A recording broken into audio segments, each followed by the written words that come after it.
Halo, assalamualaikum warahmatullahi wabarakatuh. Di sini saya akan menjelaskan tampilan-tampilan pada PPT ini. Ini merupakan tampilan awal yang berisikan judul dari materi yang akan disampaikan, yang berjudul SKI kelas 4 MI Isra Mi'raj Nabi Muhammad SAW. Selanjutnya, saya akan memperkenalkan diri terlebih dahulu. Perkenalkan, nama saya Fazairin Rizmana dari kelas PGMI 4A UIN 1 Tulungagung. Setelah itu, saya akan menampilkan petunjuk dalam menggunakan media pembelajaran berupa tampilan slide-slide PPT ini. Nah, yang pertama, di sini ada beberapa simbol planet dan tata surya yang akan menunjukkan tempat yang kita inginkan. Yang pertama ada simbol bintang, yaitu untuk menunjukkan tujuan. Yang kedua ada simbol bumi untuk menunjukkan materi. Lalu yang ketiga ada simbol pelangi untuk menunjukkan evaluasi. Dan yang keempat ada simbol bulan untuk menunjukkan rangkuman. Dan yang kelima ada simbol matahari untuk menunjukkan kuis. Dan yang terakhir ada simbol meteor untuk beranda. Nah, ini adalah tampilan kalau kita menekan simbol bintang, yaitu berisikan tujuan pembelajaran, yakni melalui kegiatan ini siswa dapat memahami tentang perjalanan Isra Mi'raj Nabi Muhammad. Lalu, melalui kegiatan ini, siswa dapat mengidentifikasi fakta tentang peristiwa penting perjalanan Isra Mi'raj Nabi Muhammad. Setelah itu, ketika kita sudah selesai dengan pembahasan tujuan tadi, kita bisa melanjutkannya pada materi. Ini adalah tampilan materi yang akan dibahas. Di sini terdapat 3 poin materi yang akan dibahas nanti. Yang pertama ada pengertian Isra Mi'raj. Di sini saya akan menjelaskan pengertian Isra Mi'raj. Peristiwa Isra Mi'raj adalah perjalanan malam yang dilakukan oleh Rasulullah bersama malaikat Jibril dari Masjidil Haram di Mekah ke Masjidil Aqsa di Yerusalem dengan menunggangi buruk yang sangat cepat.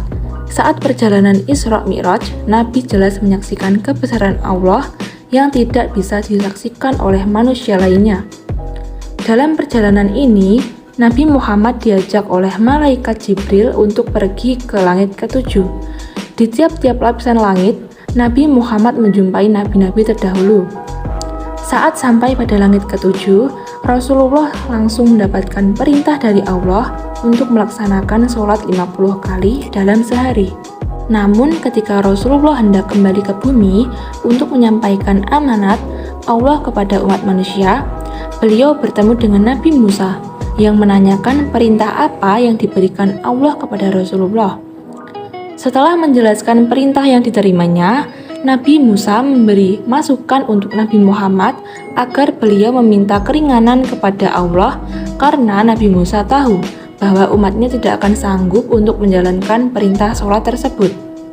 Nabi Muhammad kemudian melakukan diskusi yang cukup panjang bersama Nabi Musa dan juga terus meminta keringanan kepada Allah sampai akhirnya Allah memberikan keringanan hingga 5 kali sholat dalam sehari.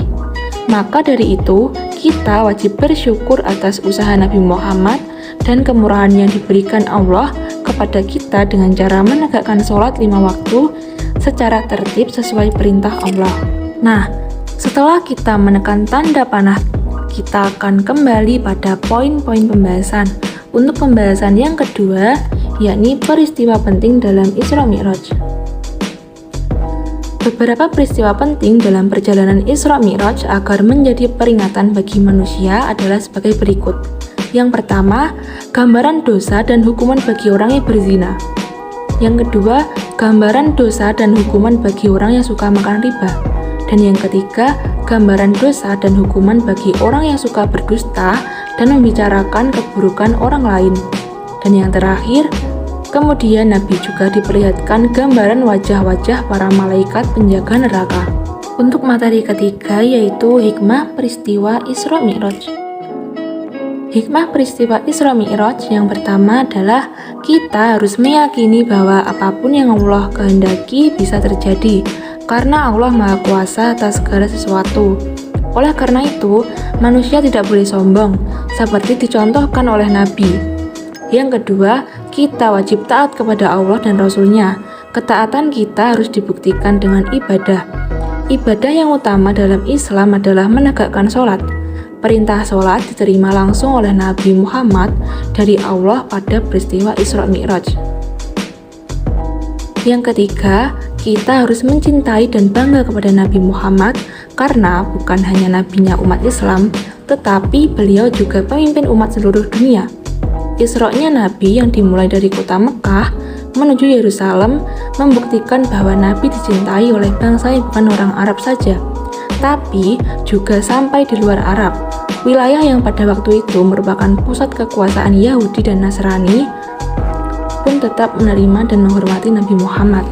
Setelah kita memahami materi tadi, kita akan ke evaluasi pemahaman. Jadi, setelah mempelajari bab tentang perjalanan Isra Mi'raj Nabi Muhammad, manfaat yang kamu peroleh setelah mempelajari bab ini adalah mengetahui bahwa perintah sholat 5 waktu merupakan sebuah ibadah besar bagi umat Islam. Mengetahui betapa besarnya rahmat Allah dan kasih sayang Rasulullah kepada umatnya, sehingga sholat 50 waktu berkurang menjadi 5 waktu saja. Nah, setelah memahami materi dan evaluasi pemahaman yang telah dijelaskan tadi, kita akan menuju ke contoh soal. Nah, di sini terdapat contoh soal yang pertama. Pertanyaannya, ada berapakah langit yang dilewati Nabi Muhammad dalam perjalanan Isra Mi'raj? Jawabannya A. 7 langit, B. 5 langit, C. 3 langit. Kalau kita jawab yang B, yaitu 5, jawabannya salah. Kalau kita jawab yang A, jawabannya adalah 7 langit, yaitu benar. Nah, setelah kita menyelesaikan contoh soal, selanjutnya adalah kuis. Di sini sama seperti contoh soal pertama, tetapi soalnya berbeda. Pertanyaannya, apa perintah atau wahyu Allah kepada Nabi Muhammad dalam peristiwa Isra Mi'raj? Jawaban perintah sholat, maka jawabannya benar. Selain perintah sholat, maka jawabannya akan salah. Dan tampilan yang terakhir adalah rangkuman atau kesimpulan. Isi dari rangkuman ini adalah Isra Mi'raj adalah perjalanan Nabi Muhammad dari Masjidil Haram di kota Mekah sampai ke Masjidil Aqsa di Yerusalem pada malam hari. Kemudian dilanjutkan lagi sampai ke langit ketujuh, yaitu Sidratul Muntaha. Lalu Nabi Muhammad tanpa perantara malaikat Jibril, yaitu ketika Nabi dimi'rajkan ke Sidratul Muntaha.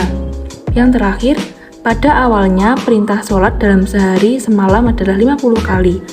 Kemudian Nabi Muhammad memohon keringanan kepada Allah, akhirnya kewajiban sholat menjadi 5 waktu. Nah, demikian penyampaian dari saya. Wassalamualaikum warahmatullahi wabarakatuh.